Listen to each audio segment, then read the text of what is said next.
ആർക്കാണ് സ്വപ്നങ്ങളില്ലാത്തത്? എല്ലാവർക്കും സ്വപ്നങ്ങളുണ്ട്.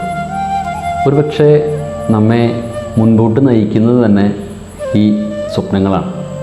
ഇന്നല്ലെങ്കിൽ നാളെ പൂർത്തിയാക്കപ്പെടും, സഫലീകരിക്കപ്പെടും എന്നുള്ള ചില സ്വപ്നങ്ങളാണ് നമ്മളെ മുൻപോട്ട് നയിക്കുക. ജീവിച്ചിരിക്കുന്നവർക്ക് തീർച്ചയായിട്ടും സ്വപ്നങ്ങളുണ്ട്. മരിച്ചവർക്കോ?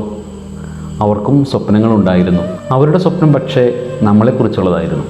മക്കളെക്കുറിച്ച്, ഏറ്റവും അടുത്ത് ചേർന്ന് നിന്നവരെക്കുറിച്ചൊക്കെയാണ് അവർ സ്വപ്നം കണ്ടത്. എന്തായിരുന്നു അവരുടെ സ്വപ്നം? ഐശ്വര്യവും സമൃദ്ധിയുമുള്ള ഒരു നല്ല നാളെ ഉണ്ടാകും. അവരുടെ ജീവിതം സുന്ദരവും അനുഗ്രഹപൂർവ്വമായിരിക്കും. കർത്താവിൻ്റെ കരം പിടിച്ചുകൊണ്ട് അവർ മുൻപോട്ട് പോകും എന്നുള്ളതൊക്കെയായിരുന്നു നമ്മെക്കുറിച്ചുള്ള അവരുടെ സ്വപ്നങ്ങൾ.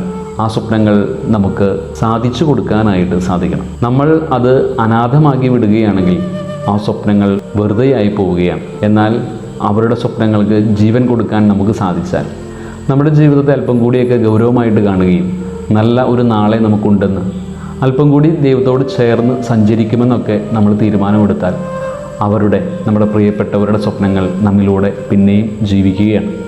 ഒരുപക്ഷെ ആ സ്വപ്നങ്ങൾക്ക് നിറം കൊടുക്കാനും സാധ്യമാക്കാനും സാധിക്കുന്നത് നമുക്ക് മാത്രമാണ്.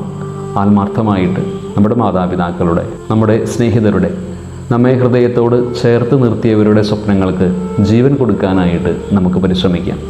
നല്ല ഒരു ഭാവി സമ്പാദിക്കുന്നതിലൂടെ, കർത്താവിനോട് കൂടെ ചേർന്ന് നടക്കുന്നതിലൂടെയെല്ലാം അവരുടെ സ്വപ്നങ്ങൾ പൂവണിയപ്പെടുകയാണ്.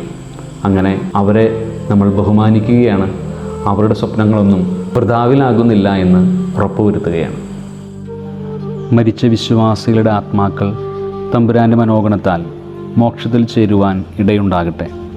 നിത്യപിതാവേ, ഈശോ മിശിഹാ കർത്താവിൻ്റെ വിലതീരാത്ത തിരിച്ചോറിയെക്കുറിച്ച് അവരുടെ മേൽ കൃപയുണ്ടാകണമേ.